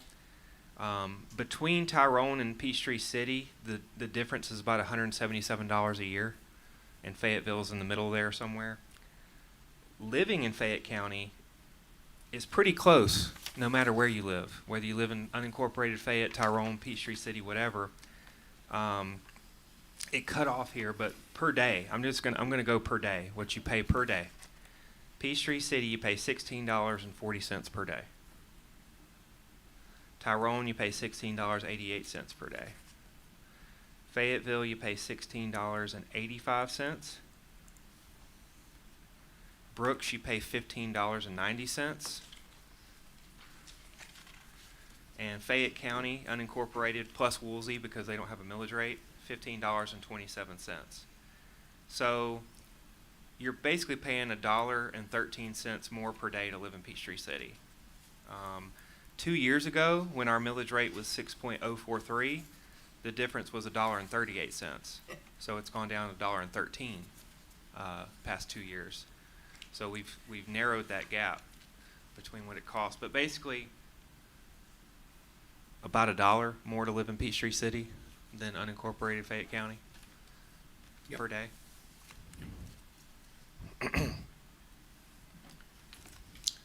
All right, moving on to the actual breakdown of Peachtree City, just to kind of show it a little clearly with the pie chart. And I said 60%, it's actually 2/3, 66%. 2/3 of your property tax bill goes to the BOE, to the schools.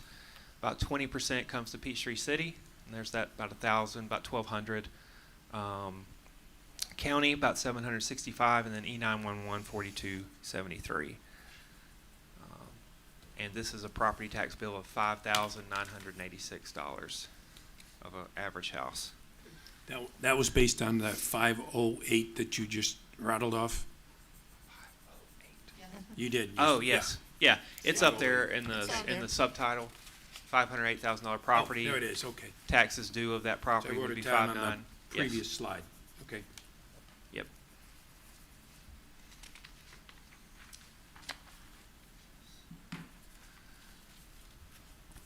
All right, same slides I've done the past couple of years, but I changed some of the pictures on this one. So there was my point. It costs just $1.13 more per day to live here than in unincorporated Fayette. But what do you get for that? Like, what do you get for that extra $1.13? And even I would argue with Tyrone and Fayetteville, what do you get here, and it actually costs you less? You get an ISO 1 fire department. You get premier EMS services. I say this every year. If you're in Fayette County and you have a heart attack, God forbid, you want to have it here, and not in the county, because we actually do have cardiac saves. We have great parks and recreation facilities, year-round swimming, which we hope to keep as we move forward with the Kedron project. The special events we have, the years I've been here, we've just added on to those special events and made them better. And it's impressive how many we do and how quality they are. I included the splash pad on this picture because last year you all made the splash pad free. So included in your living in Peachtree City and your taxes is you get to go to that splash pad. Public library, one of the most highly circulated public libraries in the state within the Pine system, which is the biggest one in Georgia. 100+ miles of multi-use paths. Now, the county has passed, Fayetteville has passed, Tyrone has passed, but not like we do. And, we maintain those as well. Like we're constantly going and paving, cutting grass. You're paying for that. Neighborhood and median maintenance. I think I've had this conversation with all y'all. This is my fourth government I've worked in, local government in Georgia. I have never seen a community that manages neighborhood, does the landscaping for neighborhood signs and landscaping around the signs. Yeah. That's an anomaly. But our citizens want it. That's something our citizens have said they want. A lot of the neighborhoods have those signs that make them distinctive, even though they don't have HOAs. A lot of the new neighborhoods have HOAs, but a lot of the older neighborhoods don't have HOAs. They're a neighborhood, they have their sign, but the city has said we're going to maintain those signs for y'all so you can keep your identity in as this neighborhood, and I think that really makes us distinctive. And then finally, our CALIA advanced certification for our police department. I mean, that's a big deal. I'd add the CALIA in there because it's just a big deal, but also just how safe our community is and the resources we spend and give to our PD to make sure that we stay that way. Top 10 safest cities in Georgia, again. And that's not everything. This is not a comprehensive list of things we do above and beyond other places. It's just the ones that really pop out to really highlight. Justin, could you just highlight and explain to the residents why the ISO 1 rating is so important? Yeah. ISO 1 is the highest, so it's insurance. Oh gosh. Services organization. gonna get Is Clint. that it? It's like, what's Sorry. insurance something organization? No, it's important to outline it. Yep. A lot of people don't understand. So this is the insurance service office. It is a part of Verisk. Verisk produces the rates for insurance companies. So basically, what you pay for fire insurance, they tell like State Farm. Well, not State Farm. Everybody but State Farm. Progressive. State Farm didn't want to pay them. But everybody else, so like when you call and get a new policy, when you have an ISO 1, you're going to get the lowest policy. You're going to get the lowest price on your policy. So it saves our residents money on another bill that they're going to have to pay. Yes. Thank you. Good. Yes. So ISO 1 is the highest you get somewhere between 1 and 10. 1 is the highest you can get. And it basically means that based on their evaluations, they actually physically come here and inspect us and talk with chief and go through our operations, look at our equipment, look at where our stations are. Based on all that, it means that as an ISO 1, insurance companies are more, I've lost the word.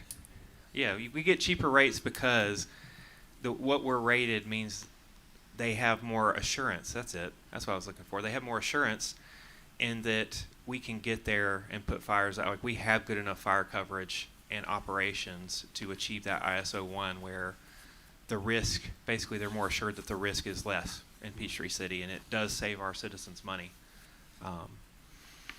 I think we've had a couple of our employees that can attest to that have moved here over the past few years, that their insurance has gone down. I think car insurance is lower here too. Who's not paying attention? Jasmine? Oh. Insurance is cheaper when I move. Yeah, so I think car insurance is cheaper here too. It's because we don't have any interstates running through the county. Yeah. I was like, It nobody makes a answered big me. difference.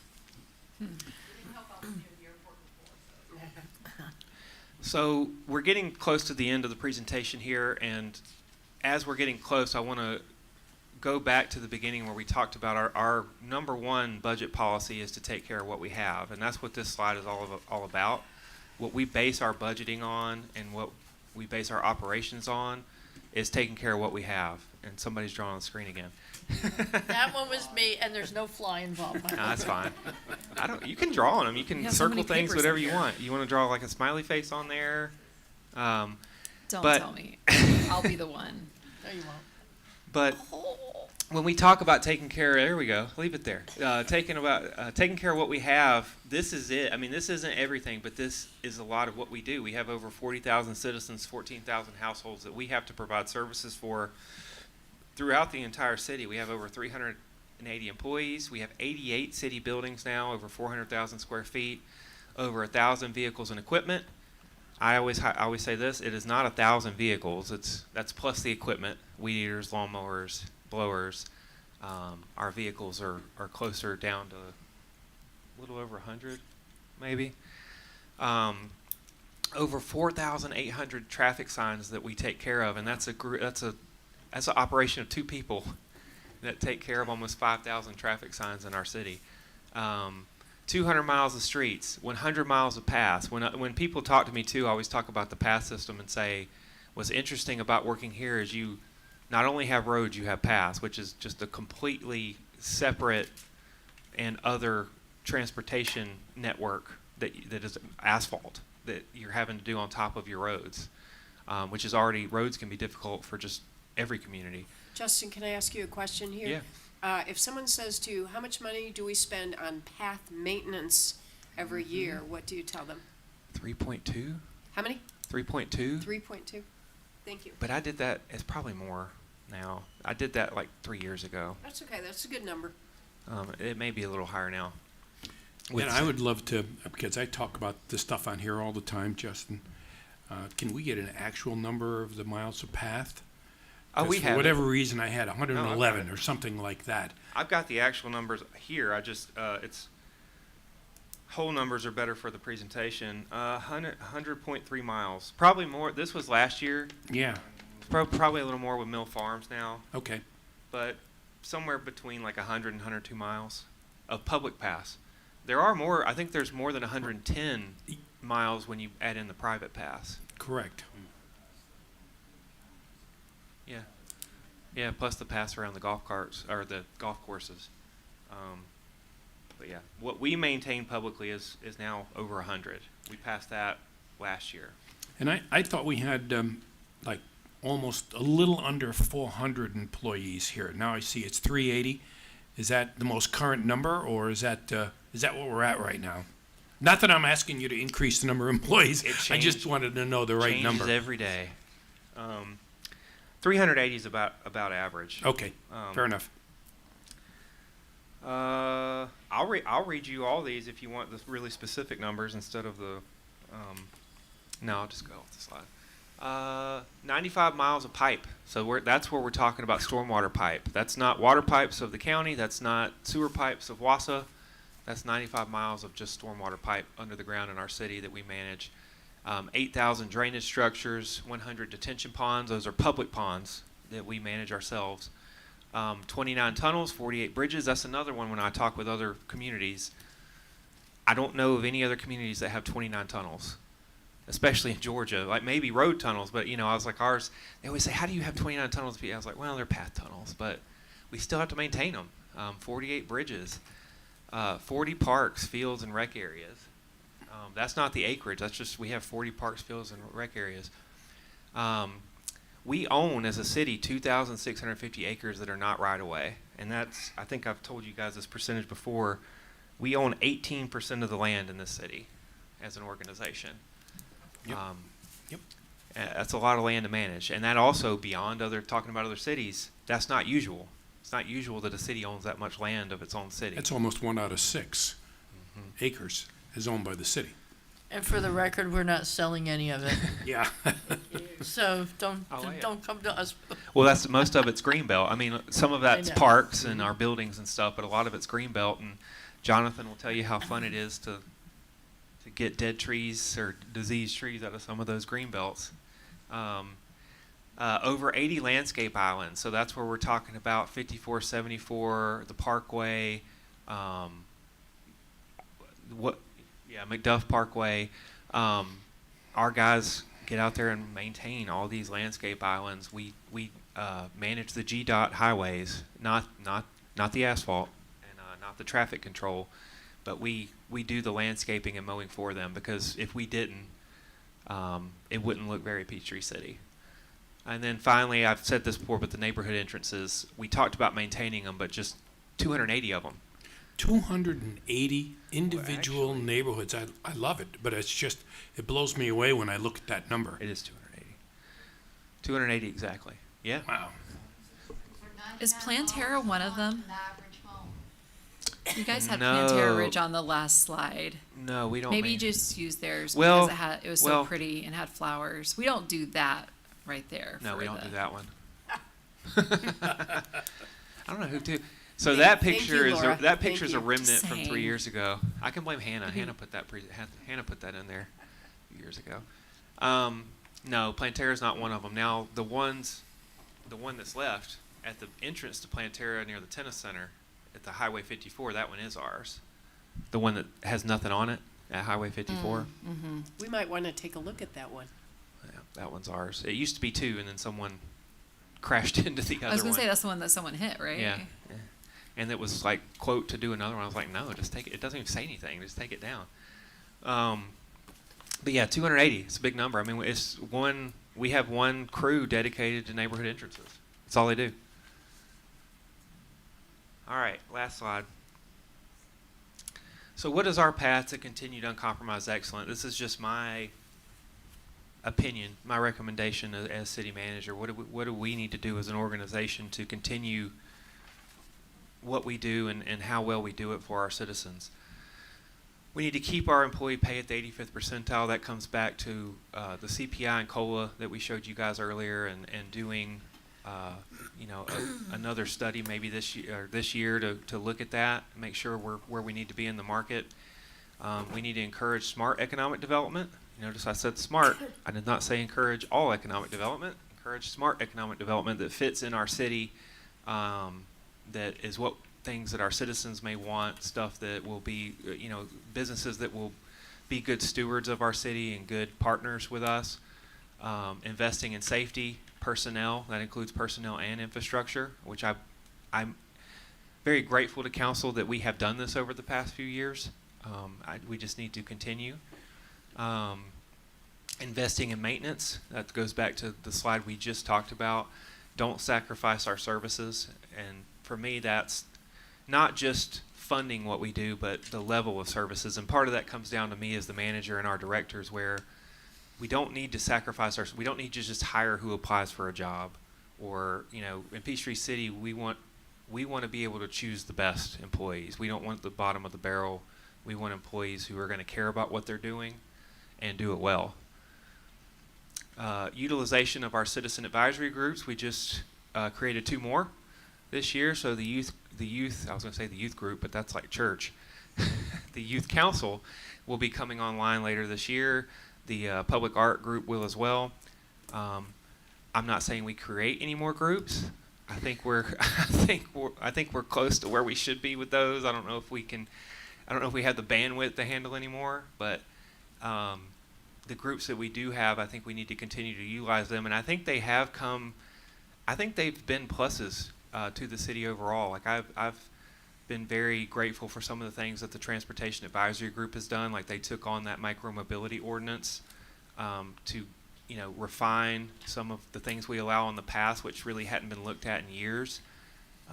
So I think our these groups we put together have done a good job in doing some things that help staff and also get some recommendations to council. Continue programs like PTC 101 and our summer interns. So we have to keep getting our SPLOST 2023 projects done, especially now that we're kind of crossing the hump of getting closer to running the SPLOST 2029. TIP funding, we need to be aware of grant applications and apply for those. Now, the TIP funding, this round we did apply for it, and we applied for the bridge to connect the middle school, high school, which is a SPLOST project.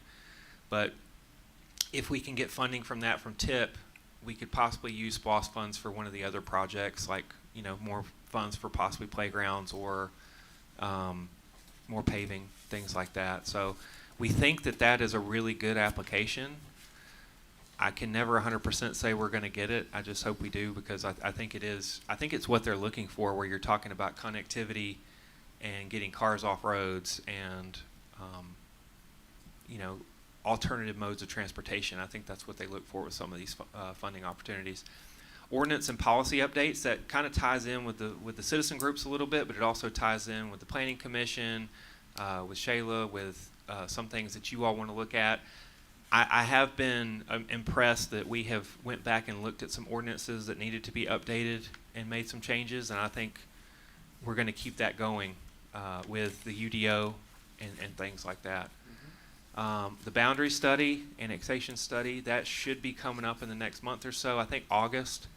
But we also want to take that to citizens.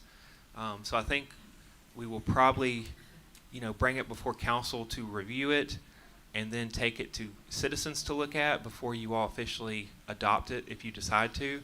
So I think the idea is council sees it first, you all give your comments if things need to be possibly changed. Then we take it to citizens, do a town hall or a meet and greet where citizens can come and look at it, ask questions, and then we come back to y'all again. I think is the way that it's going to go. 911 feasibility study, we're finally wrapping that up. That's been a longer process than we thought it would be, but it has been very thorough.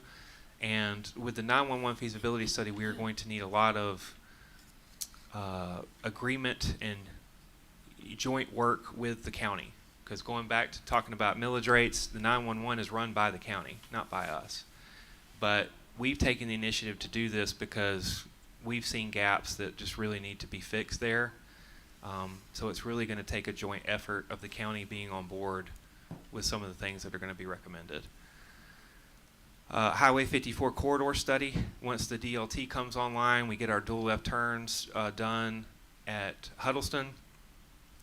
I think this is another tip. I was talking about tip funding. We put in, the county put in tip funding for this, a joint application between us, Coweta, Fayette County, and Tyrone, and Fayetteville.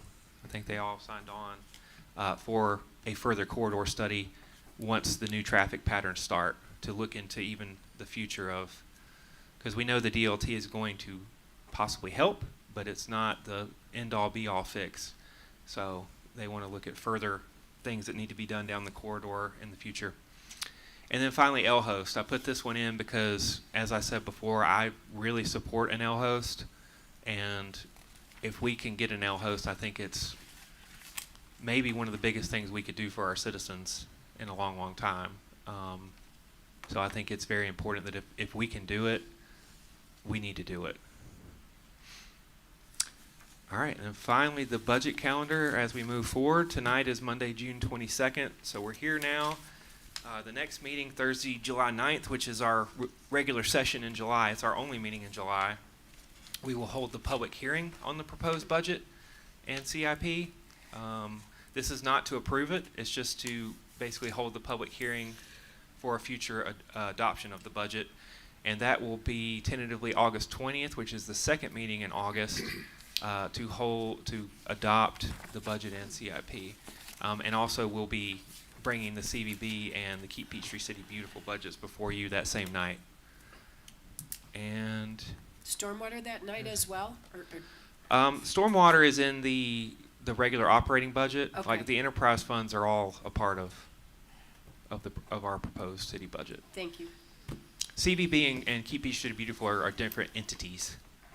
Even though they're component units, they're not a part of our main operating budget. Any questions?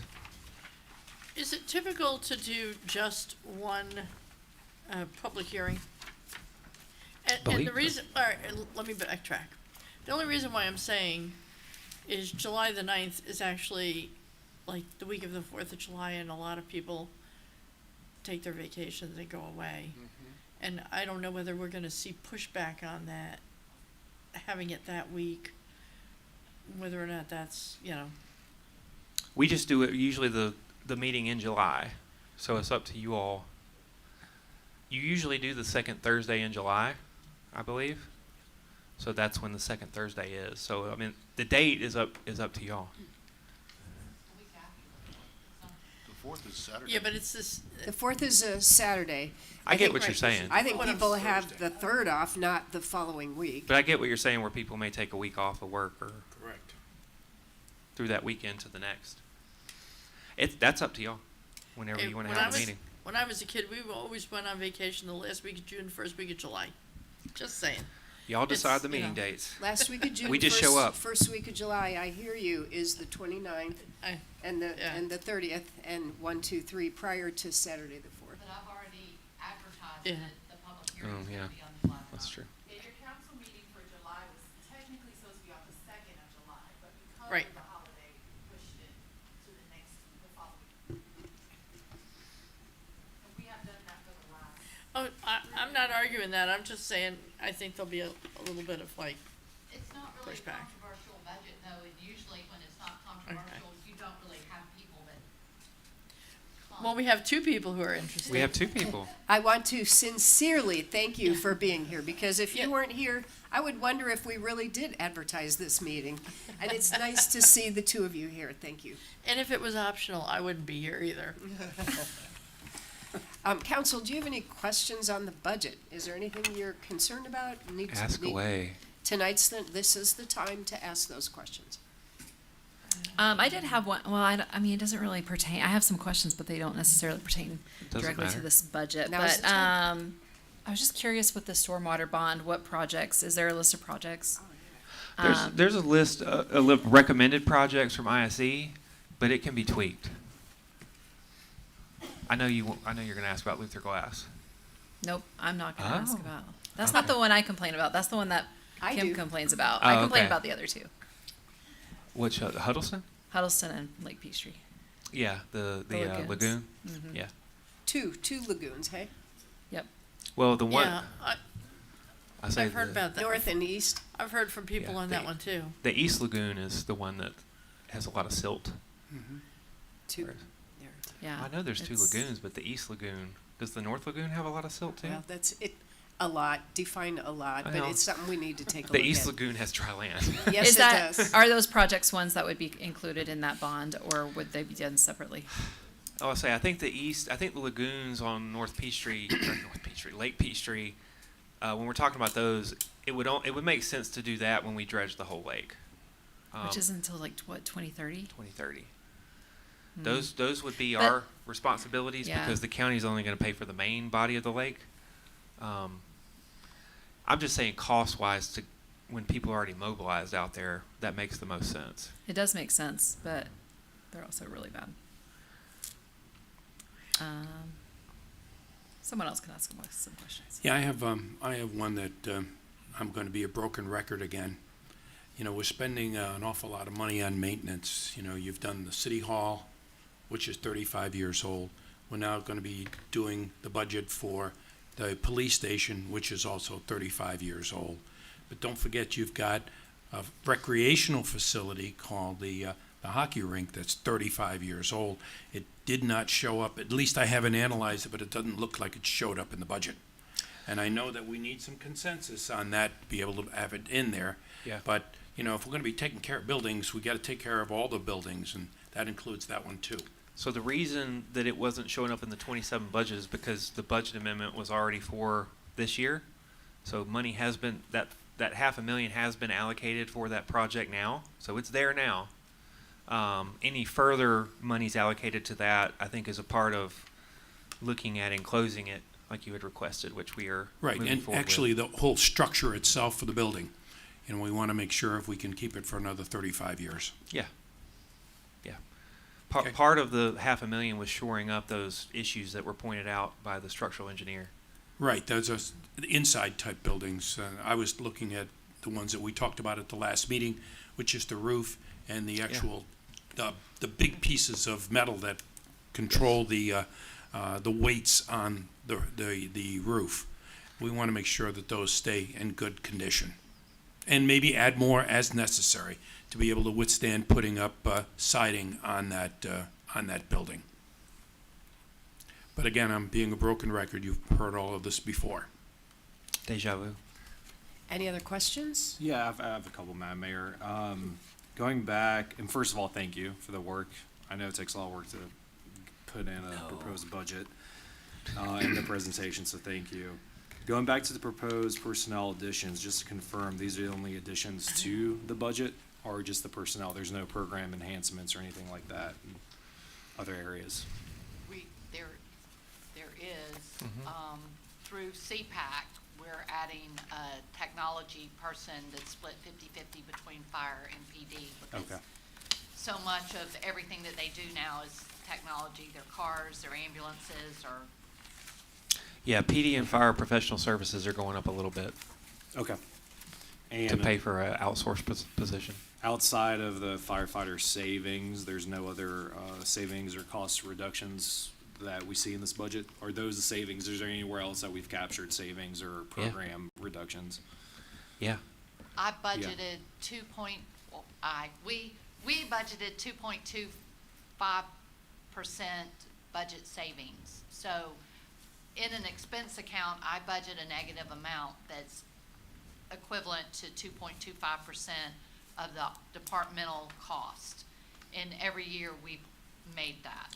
So Yeah. that's already accounted for, that we're gonna have savings. We always budget some percentage of savings off the top. It can change year to year, but that is because we know that not every position, we have to budget that every position will be filled, but we know they won't be. And then we also know that our departments are very good about not spending money unless they need to, being very diligent with the budgets they have. And most of the time every department comes in under budget. And so we try to budget for those savings instead of budgeting a little higher. So we also, just a little inside glimpse of the budget process when we first got the budgets back, from all the departments, and it's no fault of any specific department or anything, but it just happens every year. The difference between what ended up happening here, the difference between our projected revenues and what expenses were being asked for, from departments was about $5 million.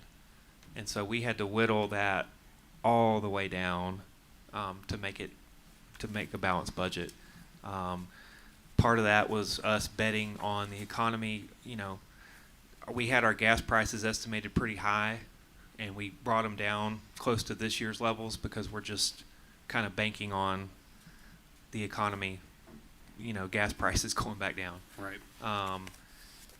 Some other things like that. Like when I go through the budgets, I find things here and there that I look at previous years and I see what the actuals were, and there's a big jump, and those always stand out to me. And then we end up having to talk about it, and then most of the time we end up reducing it down. So I think we reduced electricity down some this year because I noticed that it was a good bit higher. So electricity costs we kind of went down. Yeah. Trying to think, but it's hard. So what really drives the increase in a budget?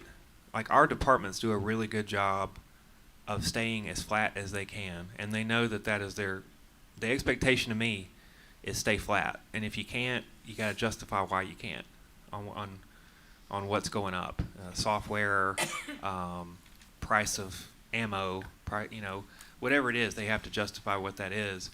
But sometimes you can't. Like healthcare goes up every year, and healthcare, that increase, I would venture to guess, is over 75% salary and healthcare. Like those two things. Would you agree with that? Yeah. So they do a really good job of keeping their supplies, their contracts, of keeping all that stuff as flat as possible. And I'll back them up on that too. An example is our pool contractor last year. This is not this year, but last year they wanted to go up. They wanted to increase it, and Harold came to me, and I basically just said no. Like I said, no, we're not increasing it, and then they stayed flat. So that's the biggest goal, is to fight as hard as you can to keep it flat. And if you can't, be able to justify it. And really, year to year, the biggest cost of increase to our budget are salaries and healthcare, like just personnel costs. That's always the big driver. And it's hard to fight that because of the market. Going back to the market and competitiveness, it's hard to justify keeping salaries flat every year. Yeah, and a lot of times, when we formulate a budget, I know at the state we always said you can see the values of what your budget are, but based off what the values of your state, what the state is, based off looking at the budget. And here I see public safety and fire and, and public works and parks. Which is when I think about living in Peachtree City, that's exactly where I want my tax dollars to go. You also transitioned to my second question about pool maintenance, and I know we incorporated the potential of the bonds to cover, and the cash reserves to cover the Kedron pool house. What's not captured anywhere is the potential for additional maintenance costs of the Kedron pool. I know we had discussions that might double, and what kind of the plan is. So I guess my question is, how does that play into your budget calculation for next year? That'll be fiscal year 28. Okay. If we start in March, That'll be, yeah. We won't reopen until fiscal year 28. Duh, I knew that. But we did account for being closed in Yeah. the budget Okay, for a good portion of the year. okay. Is, That's all, Madam Mayor. piggybacking off of what Michael was just asking about, is there any way to predict with Glenlock and heating it and trying to keep that open as one of the options? What the power bill Like would what be. the cost of heating it is gonna end up adding and how that's gonna impact anything? I mean, where is that number-wise in the budget projections? Do you 'Cause, have I to mean, buy a cover? Yeah, to your yeah, point. well, I think there's a cover, but there's the heater. And obvious, Well, right now, you're currently paying your utilities for Kedron. Kedron's gonna be closed, Oh, okay. so we're gonna have that savings on that, those utilities up there. We will be utilizing, but since it is a small body of water, it should be less than what we're paying. That's true. for Kedron. So we're keeping that same budget number Okay. for Kedron for FY 27 with the thought that we'll be able to operate underneath that number. okay, thank you, Harold. That's, That's a good question. I'd come to that conclusion eventually, probably, if I looked at it, but, with the position additions, the personnel additions, to summarize, 4 of them are reclassifications, correct? There's on. 2 fire reclassifications, Go back to that slide. a librarian reclassification, and a code enforcement reclassification.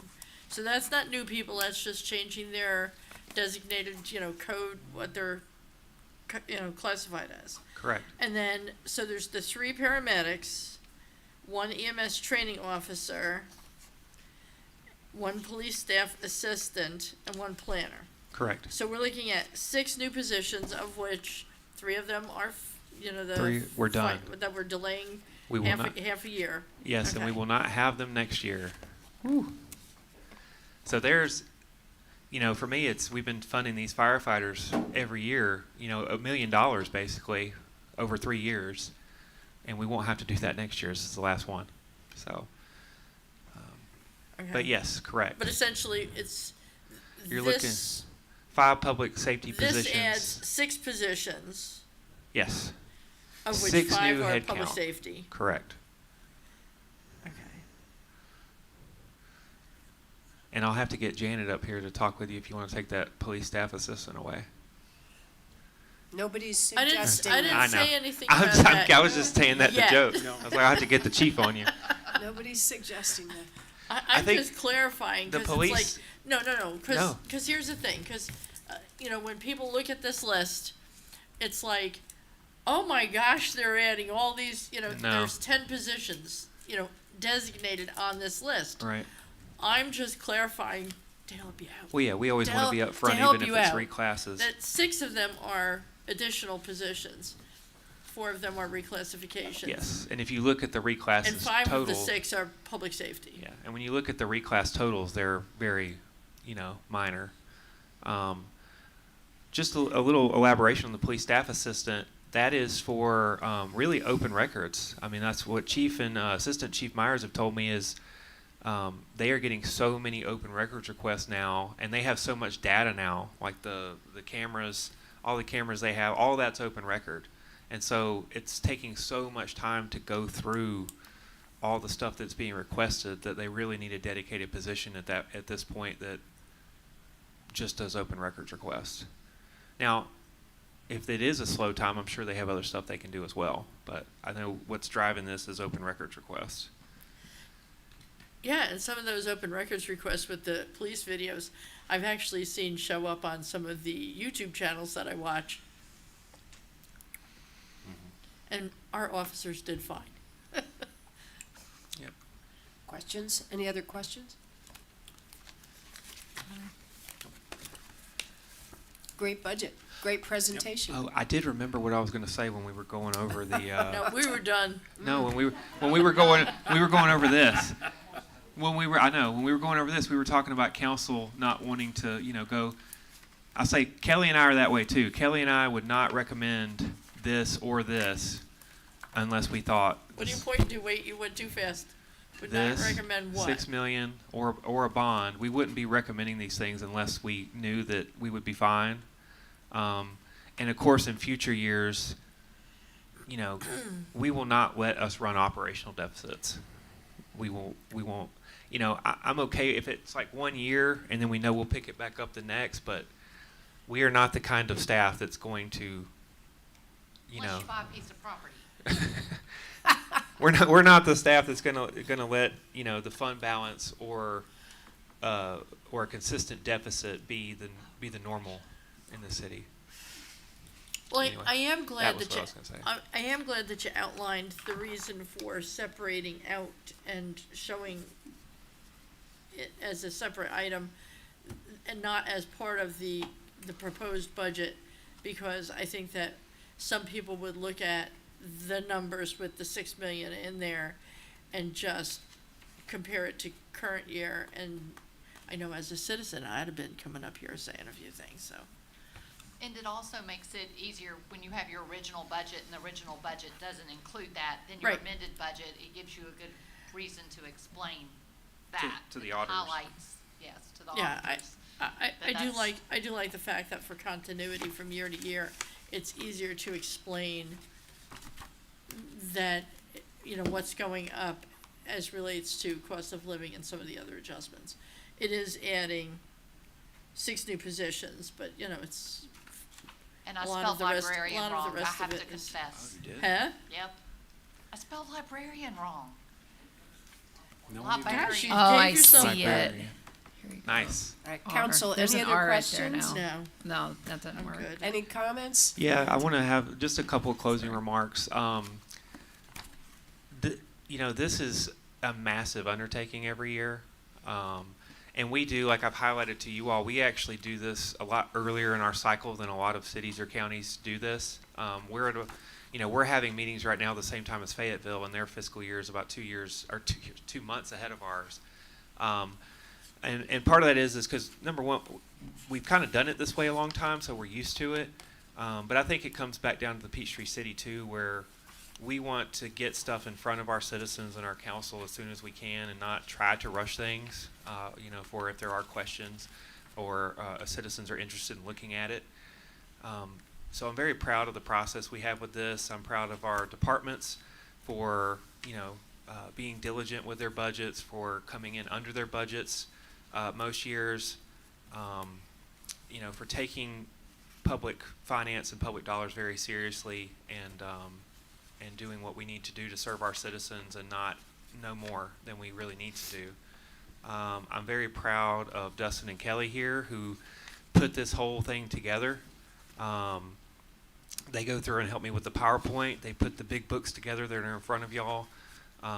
They make it balance, which is harder than it sounds, to make the revenues and the expenses balance together to make a balanced budget. They spend a lot of hours on putting this together to make sure that everything's going to work, that we're going to be as accurate as possible in our revenues, that everything's accounted for what we need to do every year operationally, from sunset sounds to motorcycles for police. So it's a big organization. It's a big, it's a lot. It's a big budget and different funds to handle and look at and manage. So I'm proud of the staff I work with, and proud of especially our finance department for what they do every year with the budget and with the audit. So couldn't do it without them. Great work. Is this being released then on our website, or how does it go out to the public? Yeah, it's available today. Right, it should be up. Okay. So if you want to view it online, it's there. I'll send a digital copy of these slides to you all as well, either tonight or tomorrow. All right. That's it. Thank you very much. Motion to adjourn, please. So moved. I need a second. Second. I have a motion and a second. All in favor say aye. Aye. We stand adjourned. Thank you so much for your hard work.